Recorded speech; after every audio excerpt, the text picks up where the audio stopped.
The phone rang at 9:30 on a Tuesday night, and I knew it was trouble before I even saw Dad's name on the screen. He never called this late, unless something was wrong. What I didn't expect was his next words. "Anna Marie, Jessica needs a place to stay, and I was hoping she could use your spare bedroom for a while." My blood turned to ice.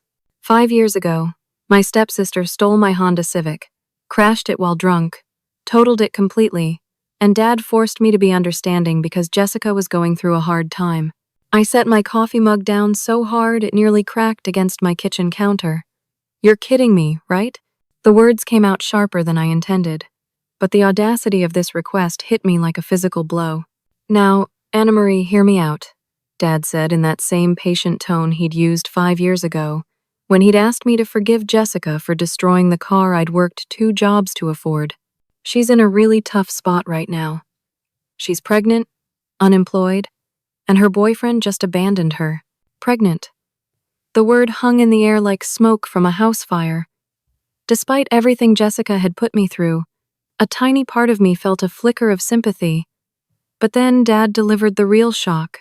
"She specifically asked to stay with you, sweetheart. She says she wants to make things right between you two sisters."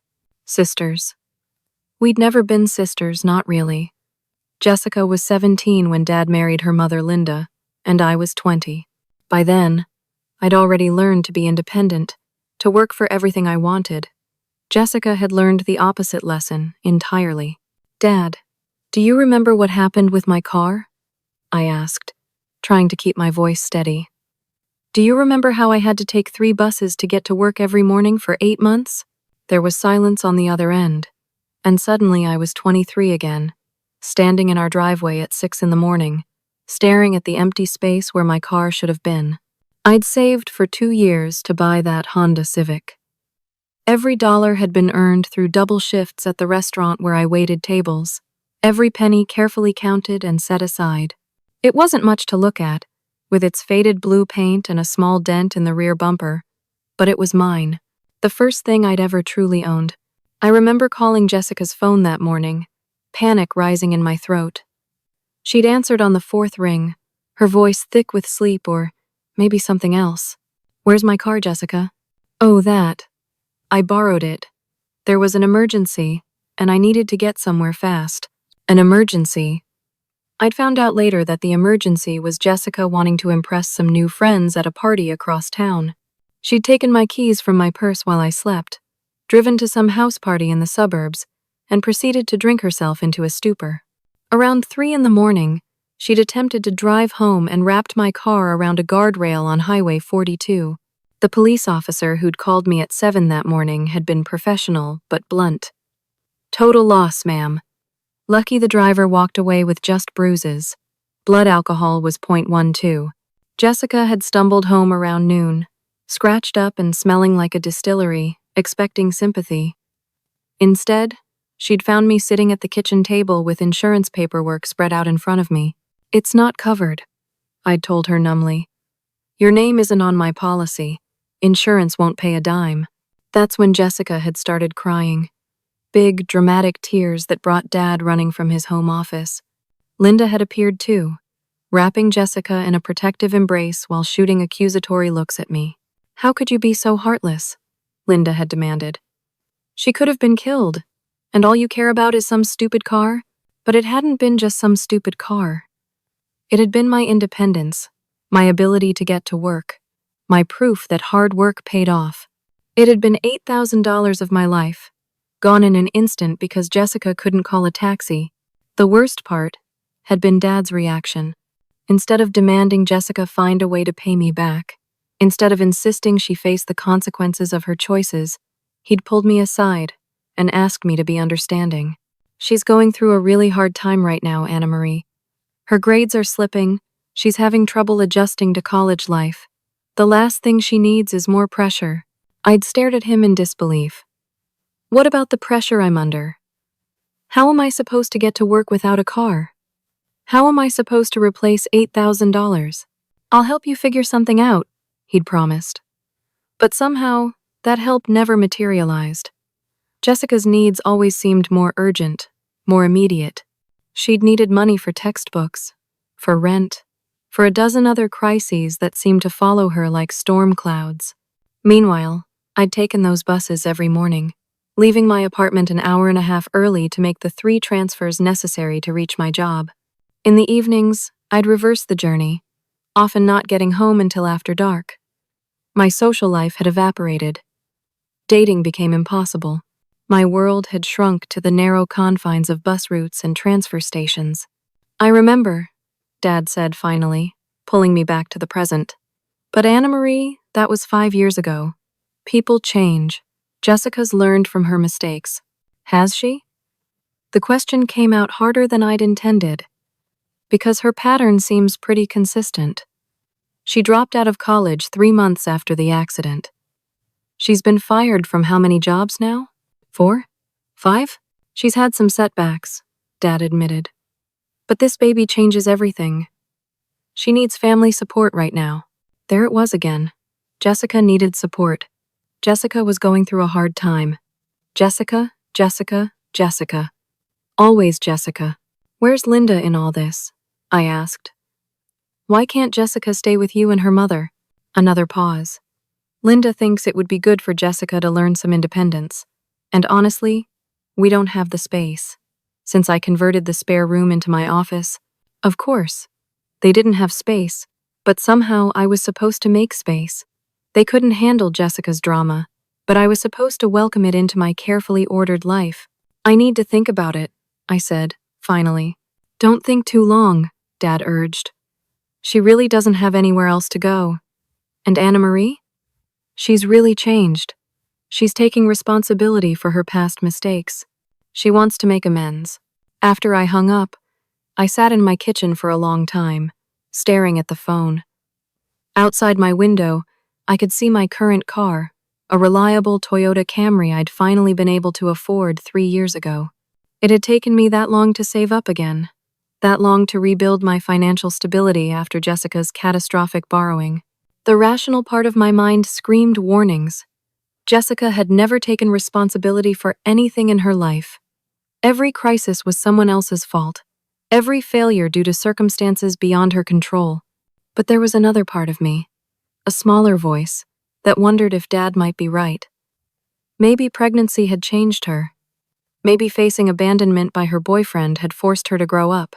I thought about the spare bedroom down the hall, currently serving as my home office and craft room. I could make space. I could give Jessica a chance to prove she'd changed. Maybe this time would be different. Maybe this time, she really did want to make things right. The next morning at work, I found myself distracted, my mind cycling through possibilities and concerns. I worked as a marketing coordinator for a small firm downtown, and normally I could lose myself in campaign strategies and client presentations. But today, every time I tried to focus on the quarterly report spread across my desk, my thoughts drifted back to Dad's phone call. "You look like someone stole your lunch money," said Marcus, my best friend and fellow coordinator, perching on the edge of my desk. At 31, Marcus had an uncanny ability to read people's moods, probably from years of managing difficult clients. "Worse," I said, leaning back in my chair. "My stepsister wants to move in with me." Marcus raised an eyebrow. He'd heard the car story, along with several other Jessica disasters over the years. "The one who totaled your Honda? That's the one. She's pregnant now, apparently. Dad thinks I should give her a chance to make amends. And what do you think?" That was the question, wasn't it? I'd been asking myself the same thing since hanging up the phone. I think I'm either about to do something really generous or really stupid. Diana, our graphic designer, looked up from her computer. "Why does it have to be either? Can't you just say no?" "It's complicated," I said. "Family stuff always is." But even as I said it, I knew I was already leaning toward yes. Maybe it was guilt, or maybe it was genuine hope. But something inside me wanted to believe that Jessica could change. The alternative was writing off any possibility of a real relationship with my only sibling, and that felt too final, too permanent. At lunch, I called Jessica directly.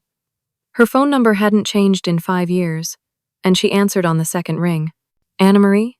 She sounded surprised, maybe even nervous. "Dad said he'd talk to you." "He did. I wanted to hear your side of things." There was a long pause before Jessica spoke again, and when she did, her voice was softer than I remembered. I know I messed up before. Really messed up. I was immature and selfish, and I hurt you badly. I've thought about that every day for 5 years. The apology caught me off guard. Jessica had never apologized for anything, not really. There had been excuse-laden explanations and tearful victim narratives, but never a straightforward acknowledgement of wrongdoing. I'm different now, she continued.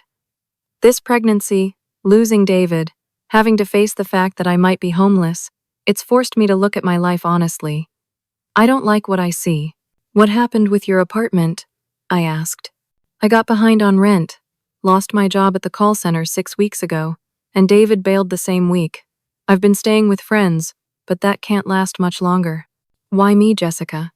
You haven't spoken to me in 2 years. Another pause. Because you're the only person in our family who's ever had their life together.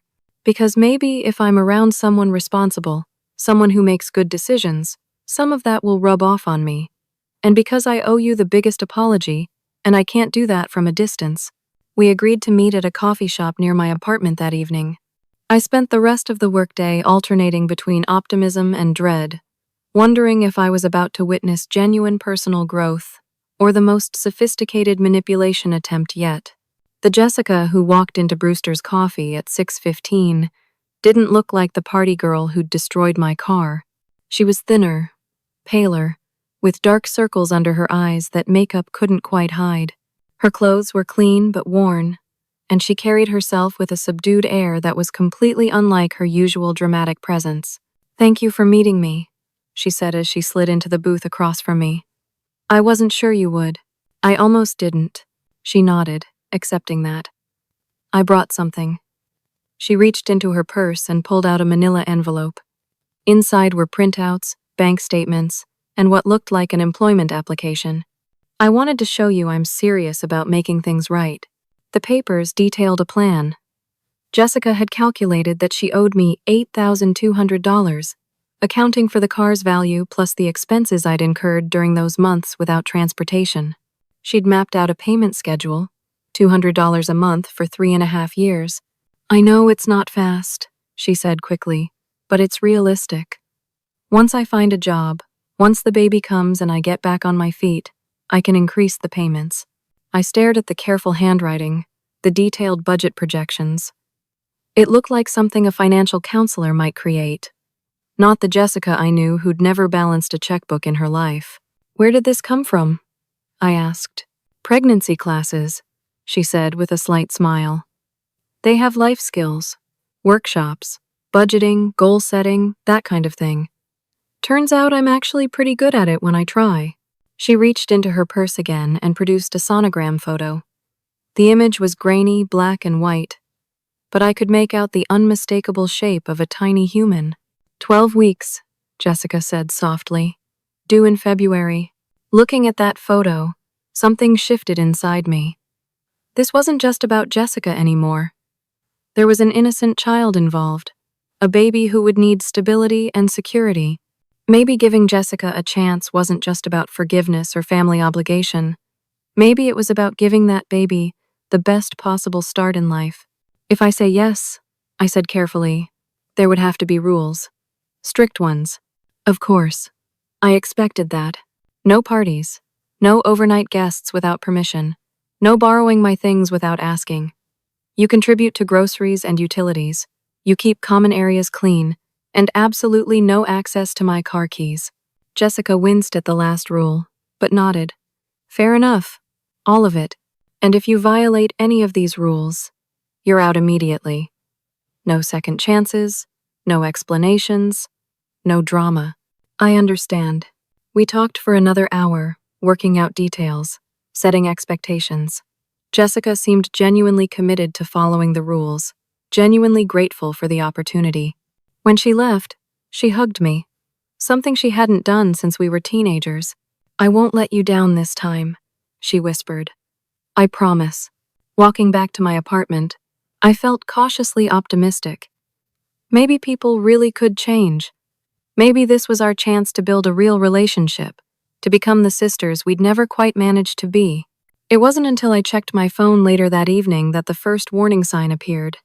Jessica had already posted on Facebook, "So grateful to my amazing sister for opening her home to me and baby. Sometimes family really does come through when you need them most. Can't wait to start this new chapter."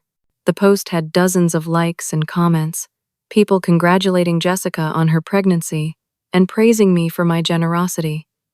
But something about it bothered me. We'd only finalized the arrangement 2 hours ago, and already she was broadcasting it to the world, painting herself as the grateful recipient of sisterly love. I tried to shake off the unease. So what if Jessica was excited? So what if she wanted to share good news? Maybe I was just being paranoid, seeing problems where none existed. But as I fell asleep that night, I couldn't quite silence the voice in my head that wondered if I'd just made a terrible mistake. Jessica moved in on a Saturday morning, arriving with 2 suitcases and a box of personal items that seemed pitifully small for 26 years of life. I helped her carry everything up to the spare room, which I'd cleaned out and furnished with a twin bed, dresser, and small desk. "It's perfect," she said, running her hand along the dresser top. "I can't tell you how much this means to me." The first 3 weeks were surprisingly harmonious. Jessica kept to our agreement with what seemed like genuine commitment. She was up early each morning, browsing job listings online, and making calls to potential employers. She kept the bathroom spotless after using it, washed her dishes immediately after meals, and even started cooking dinner for both of us twice a week. "You don't have to do that," I told her, after coming home to the smell of homemade spaghetti sauce. "I want to," she insisted. "It's the least I can do while I'm looking for work." Her cooking was actually good, much better than I expected. She made hearty, comforting meals that reminded me of our childhood, back when Linda would prepare elaborate Sunday dinners, and we'd all gather around the table like a real family. Jessica also seemed genuinely interested in rebuilding our relationship.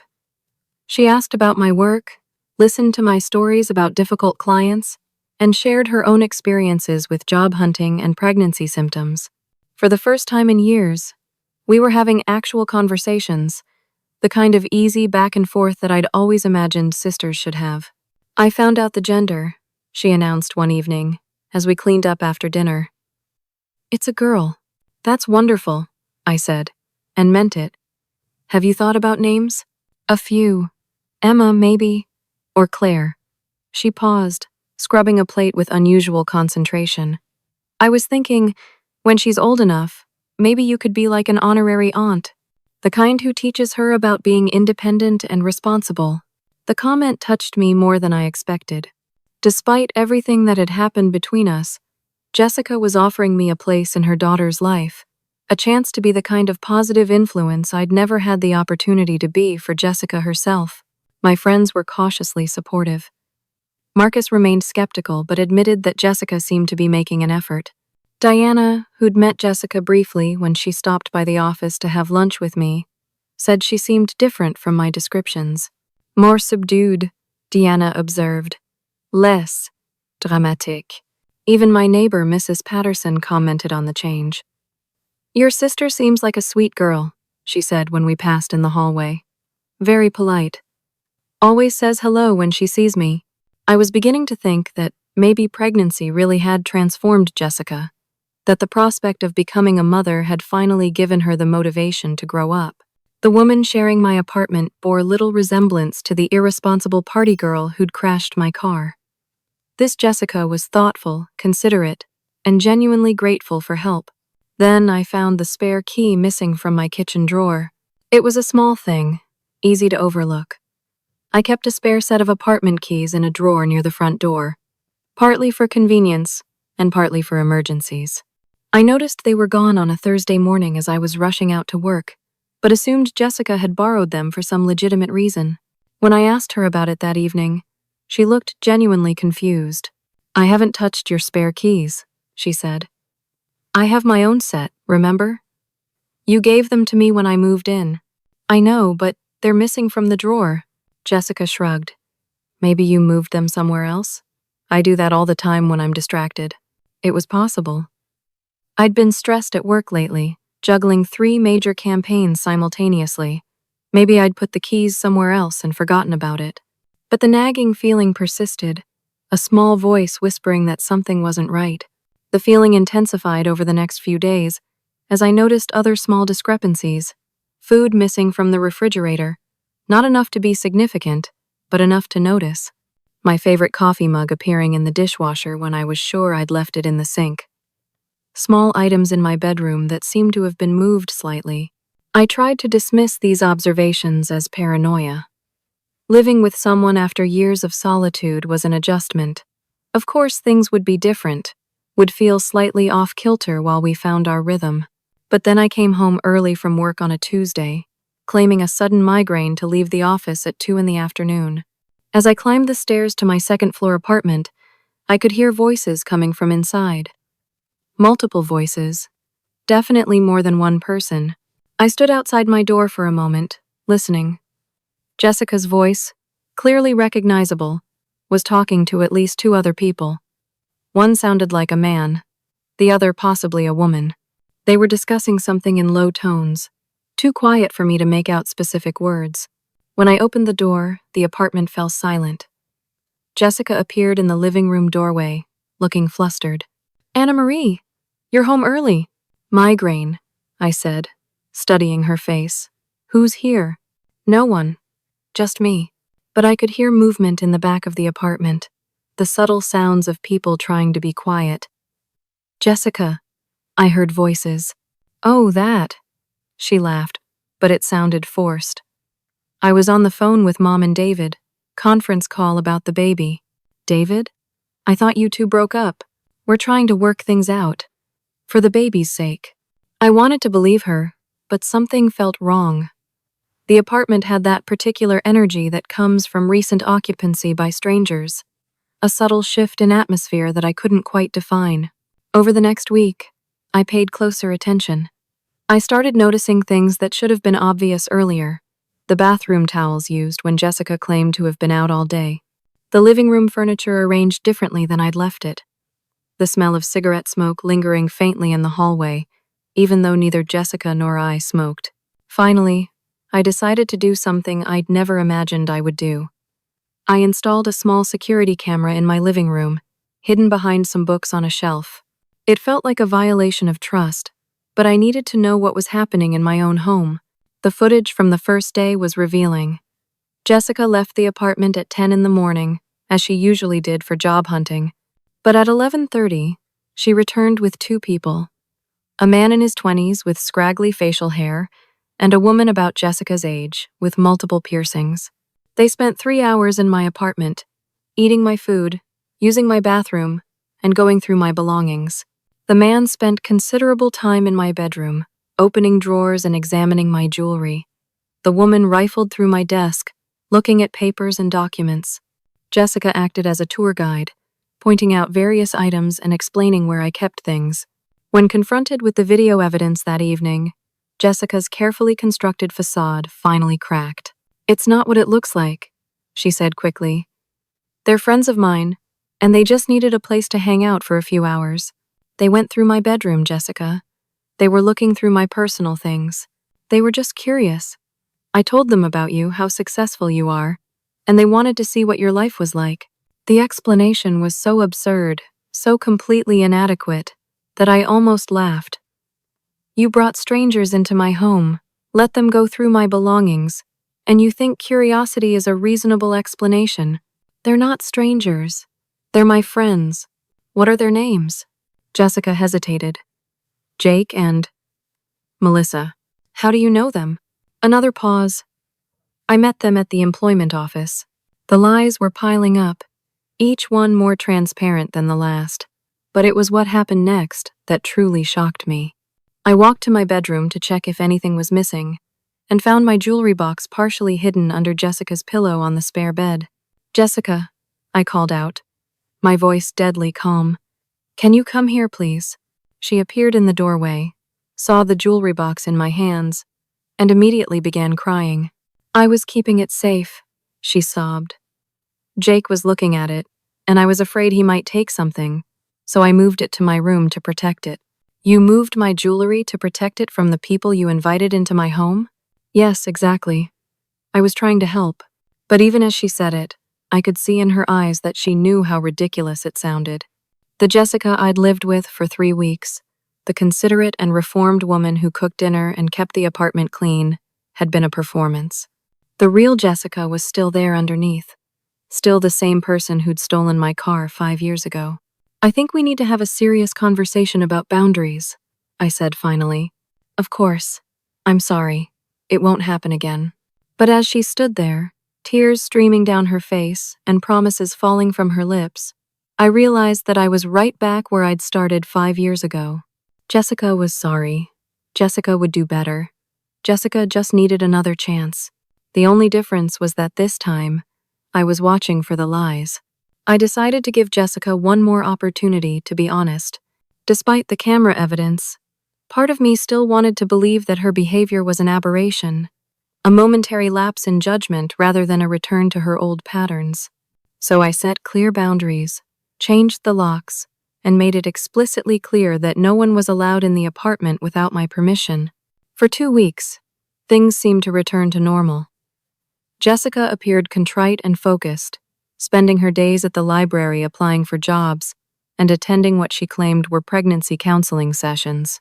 She was quieter than before, less chatty about her daily activities, but I attributed that to embarrassment about the incident with her friends. Then I started noticing inconsistencies in her pregnancy story. It began with small things. Jessica would mention being 14 weeks along, then refer to herself as 16 weeks in the same conversation. She complained about morning sickness that seemed to come and go at convenient times. When I suggested she register for prenatal care at the community health clinic, she made excuses about scheduling conflicts and insurance complications. "Have you been to any doctor's appointments recently?" I asked one evening as we ate dinner. "A few," she said vaguely. "Everything's fine. Baby's healthy. When's your next ultrasound?" "Soon. They'll call me with the appointment time." But when I casually asked to see the appointment card or reminder, Jessica claimed she'd lost it. When I offered to drive her to her next visit, she said the doctor preferred that patients come alone for the first few appointments. The explanations felt rehearsed, too smooth, like answers she'd prepared in advance. Combined with the fact that Jessica never seemed to gain weight or show other obvious signs of pregnancy progression, I began to have doubts. Those doubts became suspicions when I found pregnancy test instructions in our bathroom trash can. Not used tests, but the detailed instruction sheets that come inside the boxes. Multiple sheets, from different test brands, all dated within the past 2 weeks. Why would someone who claimed to be 4 months pregnant need multiple pregnancy tests? I decided to do some investigating. Jessica had left several documents on the kitchen counter over the past few weeks. Appointment reminders, insurance forms, and what looked like medical records. When I examined them more closely, I noticed something strange. The ultrasound photo Jessica had shown me that first day at the coffee shop was dated 6 weeks earlier than her claimed conception date. Either Jessica had been pregnant longer than she'd told anyone, or the ultrasound wasn't hers. I spent my lunch break that day searching online for the image Jessica had shown me. It took less than 10 minutes to find it.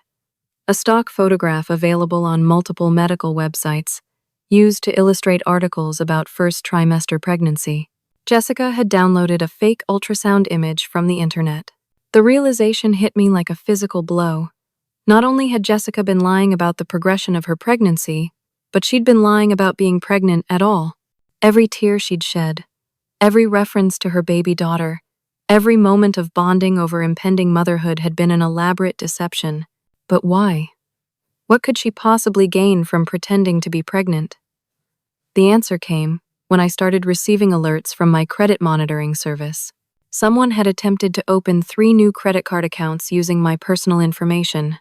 The applications had been submitted online, using my social security number, birth date, and current address.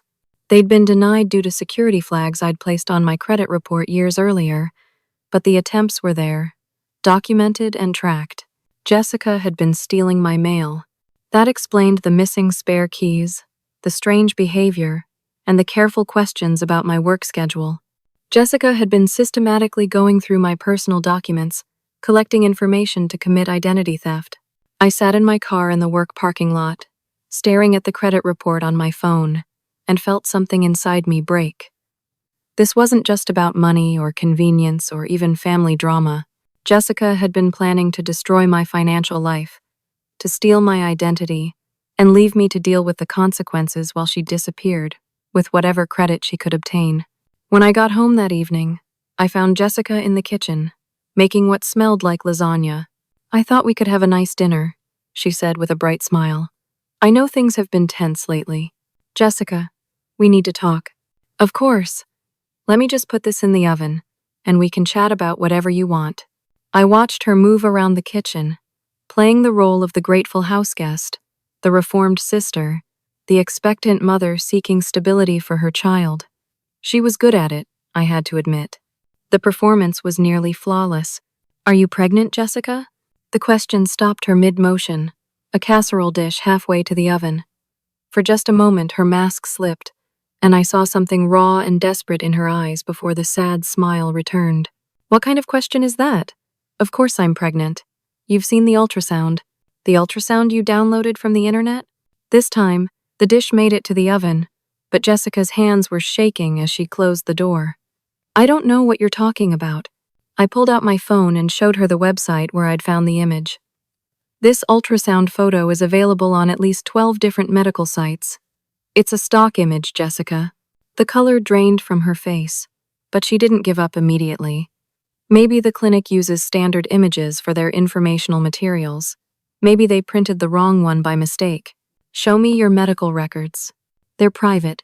Show me a pregnancy test. Take one right now, in front of me."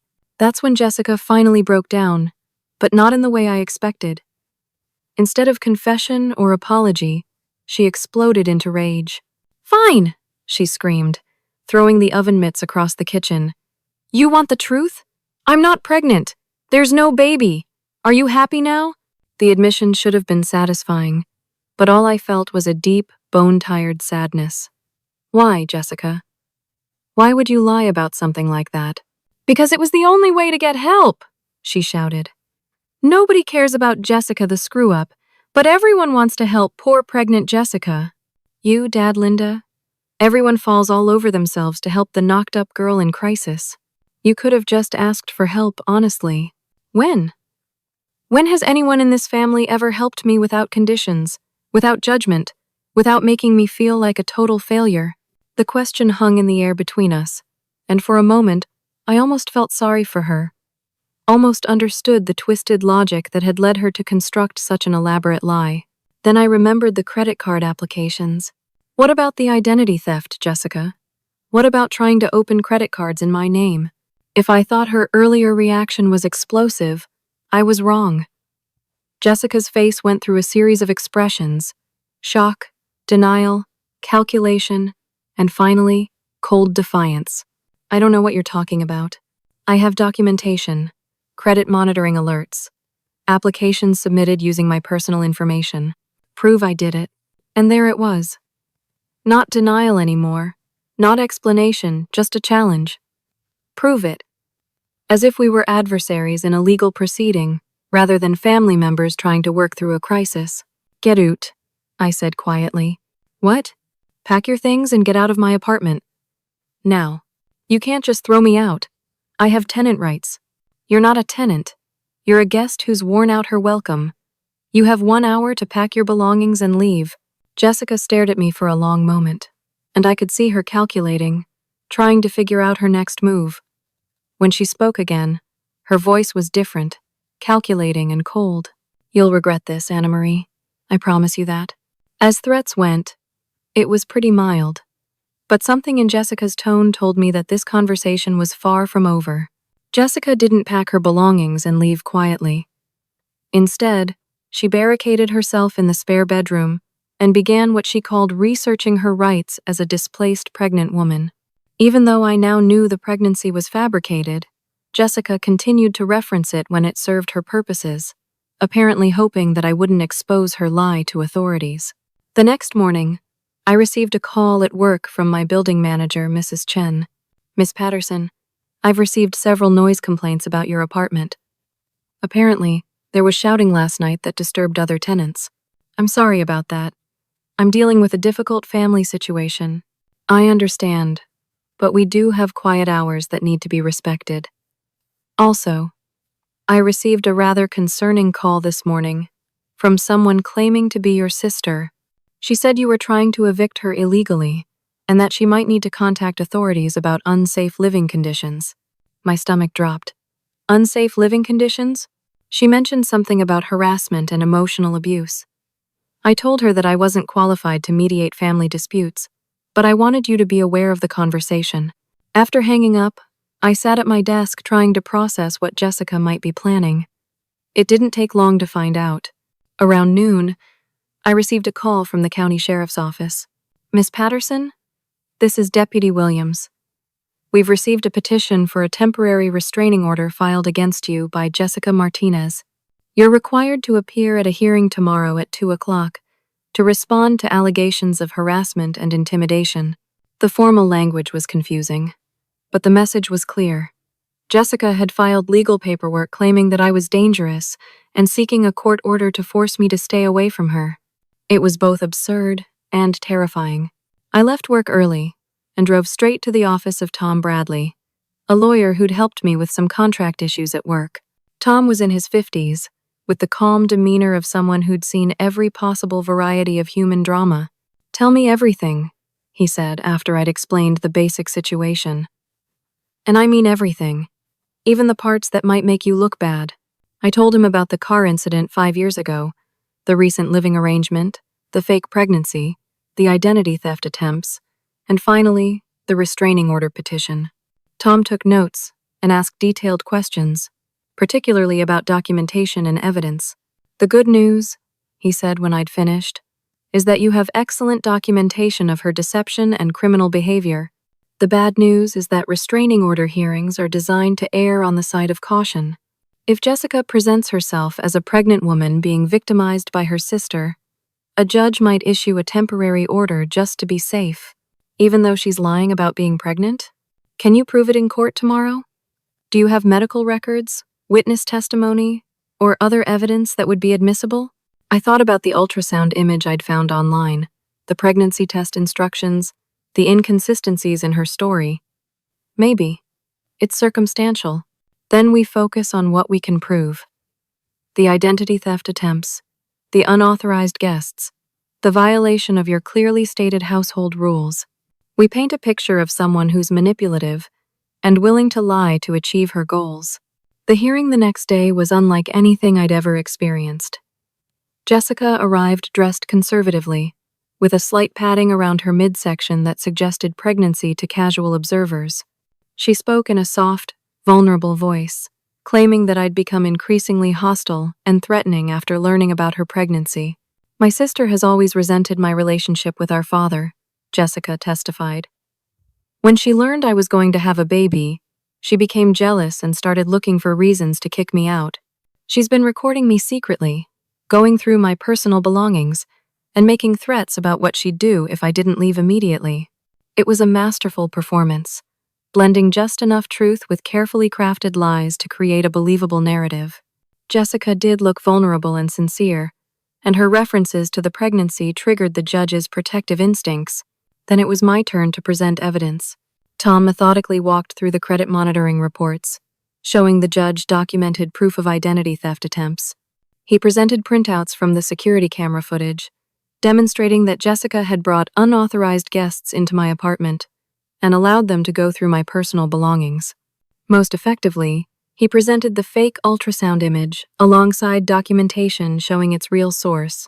"Your Honor," Tom said in closing, "Miss Martinez has systematically deceived everyone around her, including fabricating a pregnancy to gain sympathy and financial support. The restraining order petition is simply her latest attempt to manipulate the system when her other deceptions failed." The judge, a woman in her 60s, who'd clearly presided over many family disputes, looked back and forth between Jessica and me for a long moment. "Miss Martinez," she said finally, "are you currently pregnant?" Jessica's face went through several expressions before settling on defiance. "I don't see how that's relevant to the question of harassment. It's relevant because you've made your pregnancy a central part of your petition for protection. If you've misrepresented this basic fact, It calls into question the credibility of your other claims. I want to invoke my right to medical privacy." The judge nodded slowly. "Mr. Bradley, do you have any other evidence regarding your client's claims?" Tom presented additional documentation.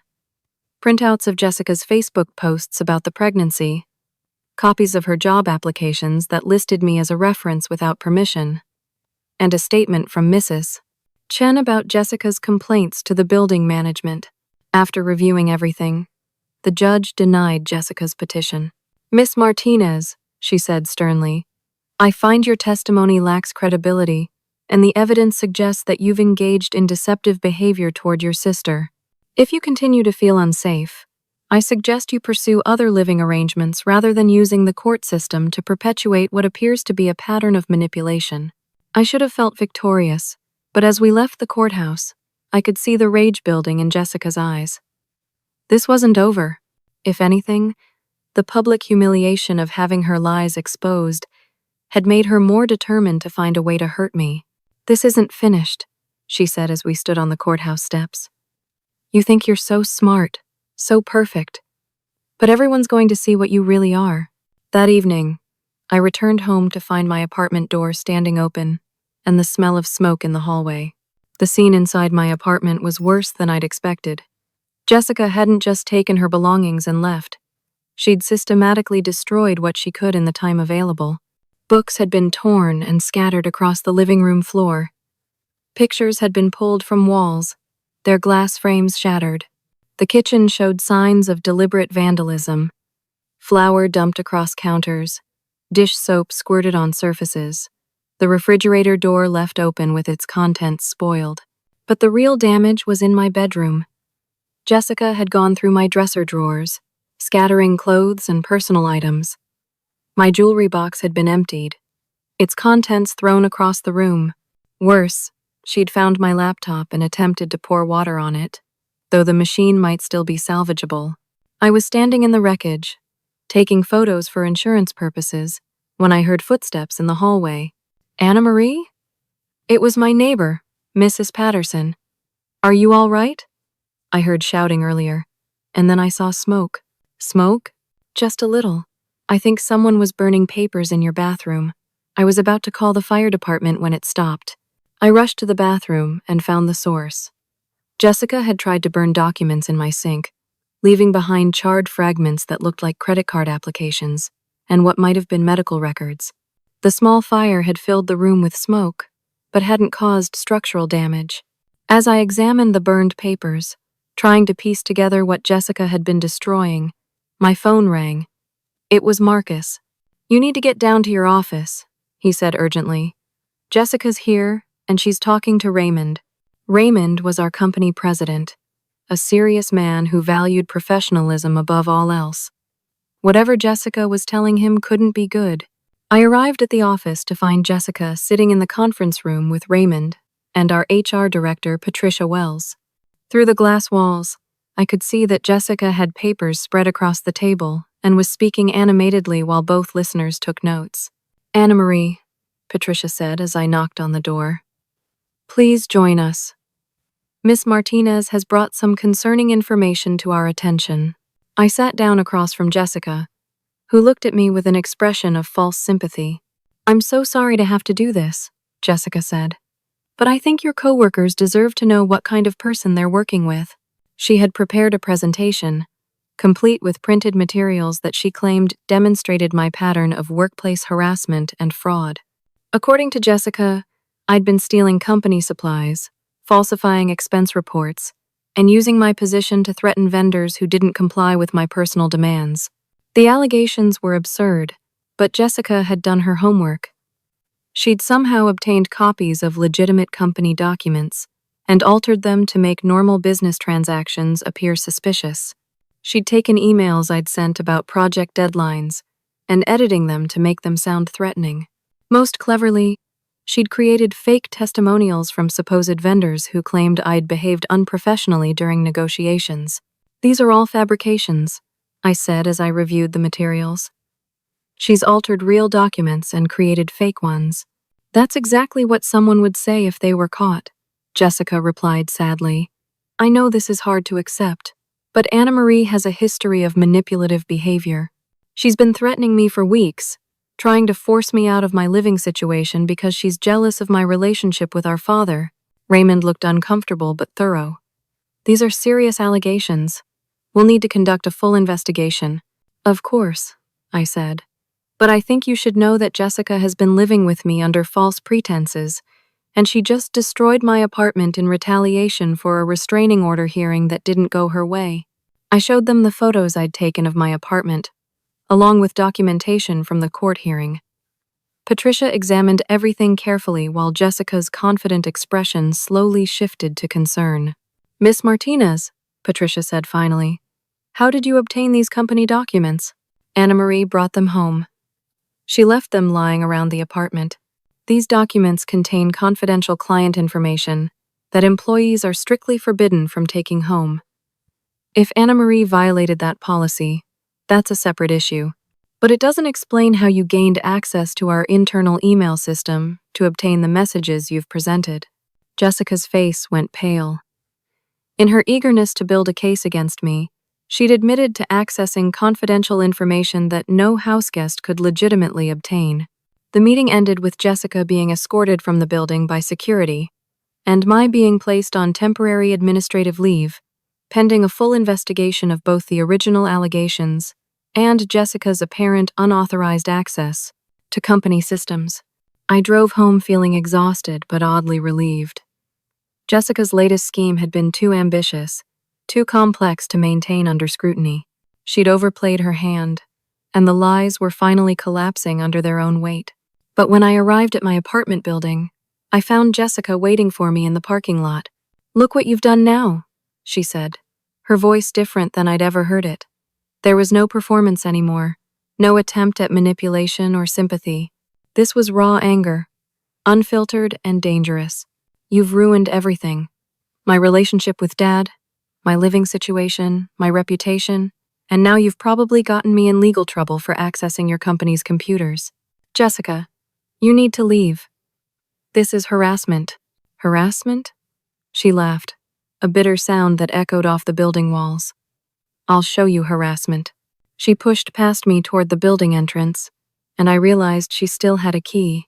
In all the chaos of the past few days, I'd forgotten that Jessica had made copies of my apartment keys weeks ago. I followed her up the stairs, calling out for her to stop, but she was moving with purpose now, no longer bothering to hide her intentions. When we reached my apartment door, she unlocked it and walked inside as if she still lived there. Get out, Jessica. I'm calling the police. Go ahead. Tell them your poor pregnant sister is having a mental breakdown. See how much sympathy that gets you. She walked to my kitchen and began pulling dishes from cabinets, smashing them on the floor. When I reached for my phone, she grabbed a knife from the counter. Don't, she said. And for the first time, I felt genuinely afraid. Jessica, you don't want to do this. Think about what you're throwing away. What am I throwing away? She screamed. I have nothing. I've never had anything. You got the good grades, the stable job, the apartment, the respect. All I ever got were lectures about how I should be more like perfect Anna Marie. She was crying now, but still holding the knife, still blocking my path to the door. I tried so hard to hate you, she continued. But the truth is, I've always wanted to be you. To have your life, your success, your ability to make everything look so easy. Jessica, I worked for everything I have. You could have the same things if you made different choices. Different choices? The knife waved dangerously as she gestured. Like what? Like pretending to be grateful when Dad gives you advice? Like smiling when Linda makes her little comments about responsibility? Like accepting that some people are just naturally better than others? As she spoke, she was moving through my apartment, opening cabinets and drawers, pulling out belongings and throwing them around the room. It wasn't random destruction anymore. It was deliberate, methodical, as if she was trying to erase every trace of the life I'd built. That's when I noticed water beginning to seep under the bathroom door. Jessica, what did you do? I plugged the bathtub and turned on all the faucets.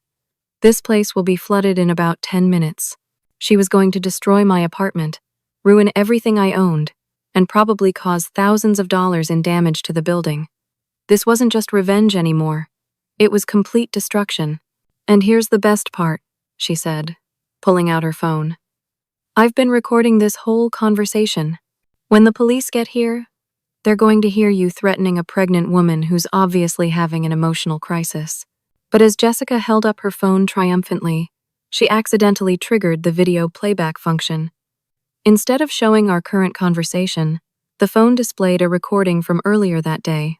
It was Jessica, talking to someone on the phone about setting up that bitch sister of mine and laughing about how easy it is to fool people with the pregnancy thing. In the background, I could hear papers rustling, and Jessica's voice saying, "I've been planning this for months.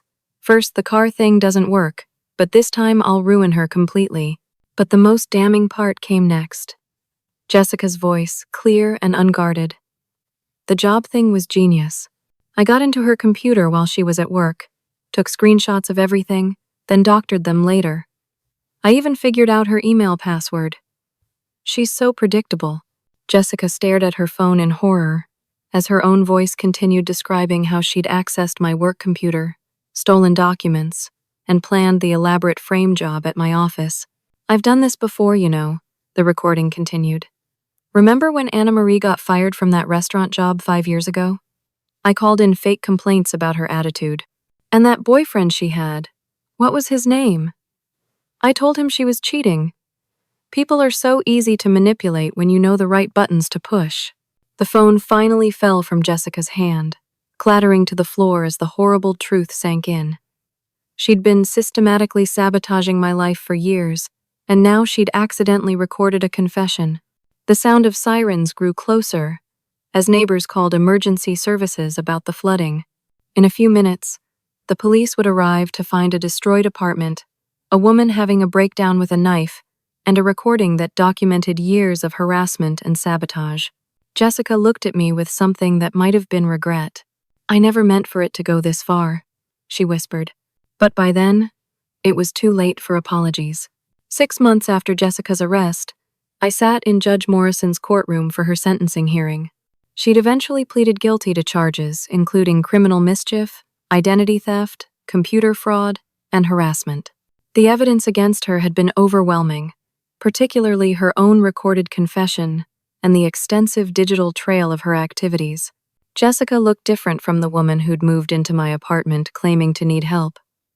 The past months had stripped away her ability to manipulate and charm her way out of consequences. She sat quietly in an orange jumpsuit, finally forced to face the reality of her actions without the protective shield of lies and victim narratives. "Miss Martinez," Judge Morrison said as Jessica stood for sentencing, "you've engaged in a pattern of deceptive and destructive behavior that has caused significant financial and emotional harm to your victim. This court finds that your actions were premeditated, calculated, and designed to cause maximum damage to your sister's life and livelihood." The sentence was comprehensive. 18 months in county jail with work release eligibility after 6 months, 5 years of probation, restitution of $12,400 to cover the damage to my apartment, and lost wages during the work investigation, and mandatory participation in a mental health treatment program. Additionally, the judge continued, "You are prohibited from contacting the victim directly or indirectly during your probationary period, and you must complete 200 hours of community service, specifically focused on helping victims of identity theft and fraud." As Jessica was led away, she turned to look at me one last time. There was no anger in her expression anymore, no calculation or manipulation. For the first time in years, she looked like the scared teenager I'd once known, finally understanding that actions have consequences. Dad was waiting for me in the hallway outside the courtroom. He looked older than his 58 years, worn down by months of coming to terms with Jessica's behavior and his own role in enabling it. "How are you doing, sweetheart?" he asked as we walked toward the parking garage. "Better," I said, and it was true. "How about you?" He sighed deeply. "Linda and I have been going to counseling, trying to understand how we missed so many warning signs, how we let things get this bad." Over coffee at a nearby diner, Dad told me about the conversations he'd been having with Jessica's previous victims.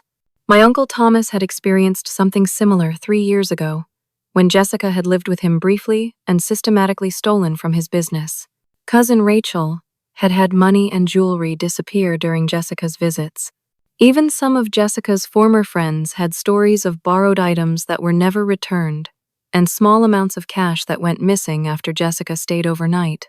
The pattern goes back to high school, Dad said sadly. Maybe earlier. We always made excuses, always found reasons why it wasn't really her fault. We enabled her instead of getting her the help she needed. You were trying to be supportive, I said, though part of me was still angry about his past choices. We were trying to avoid difficult conversations, he corrected. There's a difference between supporting someone and allowing them to avoid consequences for their actions. Linda had been the most affected by the revelations about Jessica's behavior. She'd spent weeks in denial, insisting that Jessica must have been manipulated or coerced somehow. But the evidence had been undeniable, and eventually, Linda had been forced to confront the truth about her daughter. She wants to see you, Dad said carefully. She wants to apologize. I wasn't ready for that conversation yet, but I appreciated that she was finally acknowledging reality instead of defending Jessica's actions. The investigation at my work had concluded quickly once IT experts examined my computer and found evidence of unauthorized access.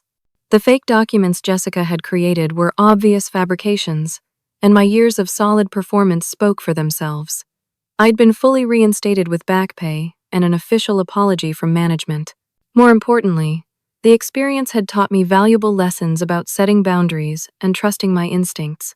I'd spent too many years trying to maintain family harmony at the expense of my own well-being, allowing Jessica's manipulative behavior to continue because confronting it felt too difficult.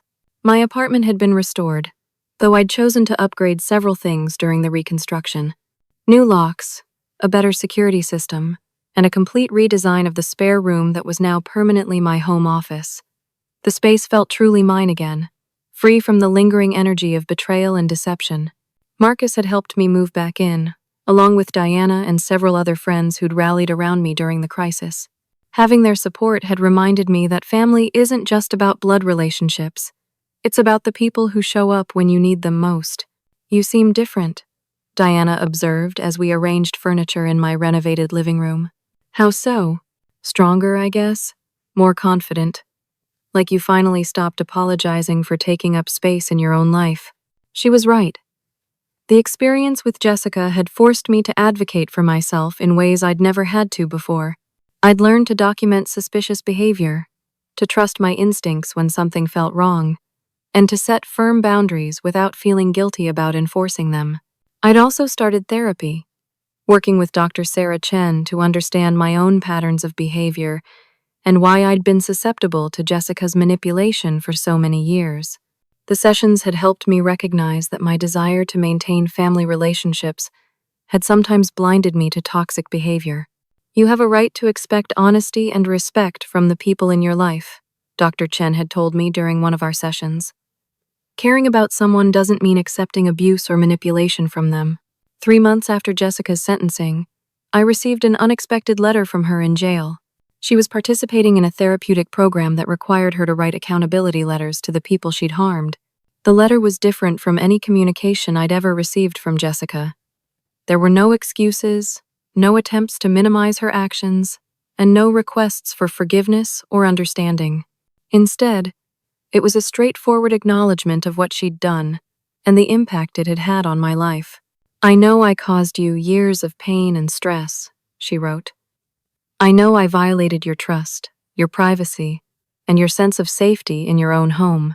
I know I tried to destroy your reputation and your livelihood out of jealousy and resentment that had nothing to do with anything you'd actually done to me. The letter went on to detail specific incidents, showing that Jessica finally understood the full scope of her behavior and its consequences.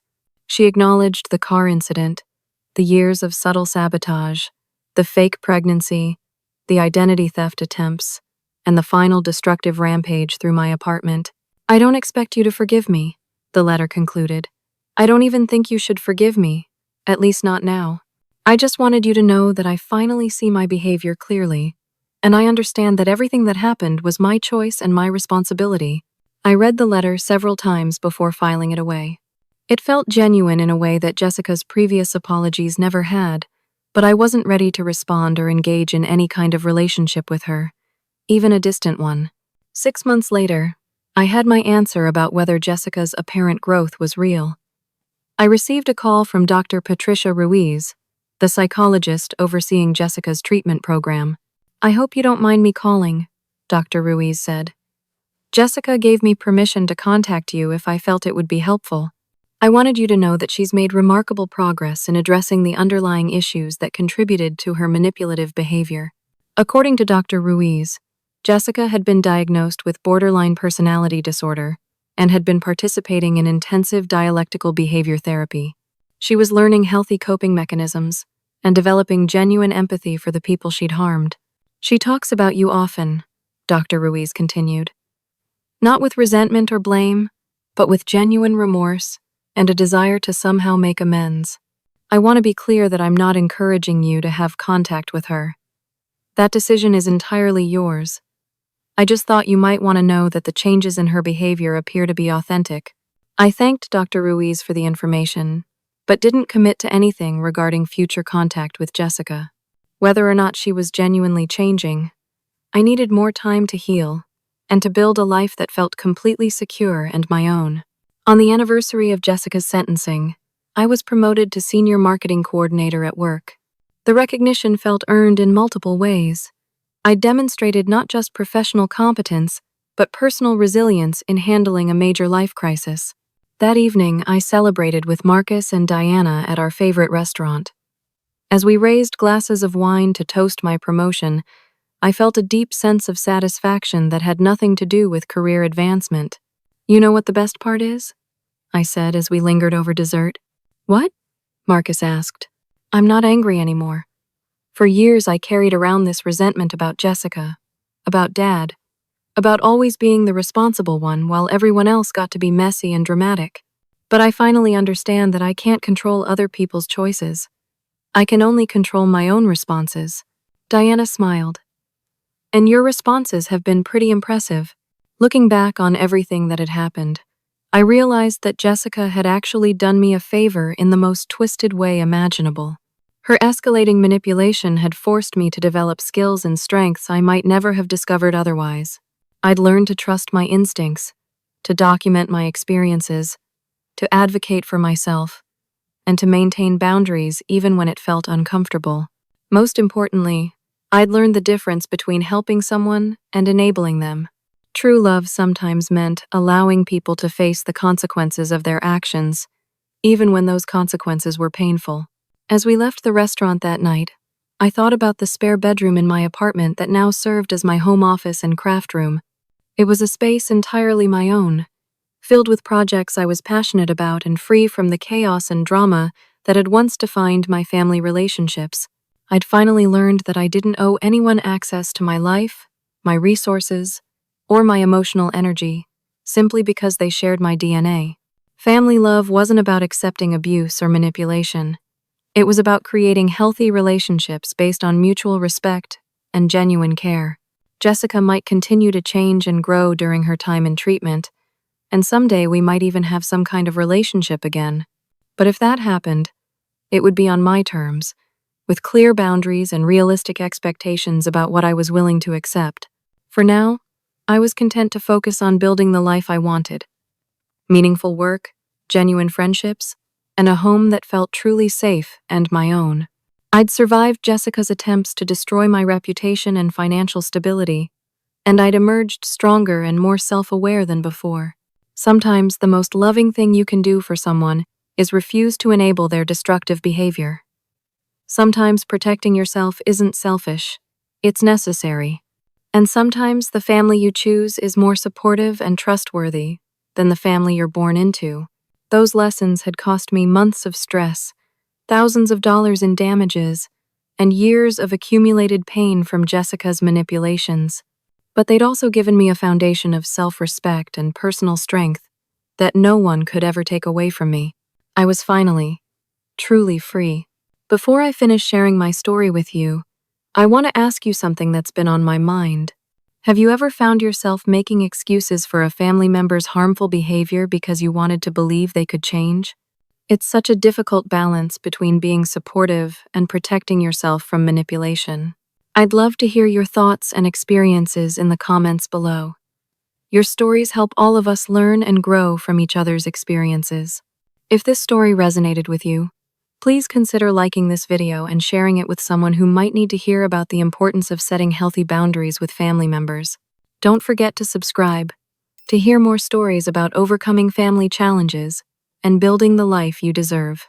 Remember that you have the right to expect honesty and respect from everyone in your life, including family members. Thank you for listening to my story and for being part of this community where we support each other through life's most difficult challenges. I hope my experience helps you trust your instincts and prioritize your own well-being, even when family relationships get complicated. Take care of yourselves, and remember that sometimes the most loving thing you can do is refuse to be someone's doormat.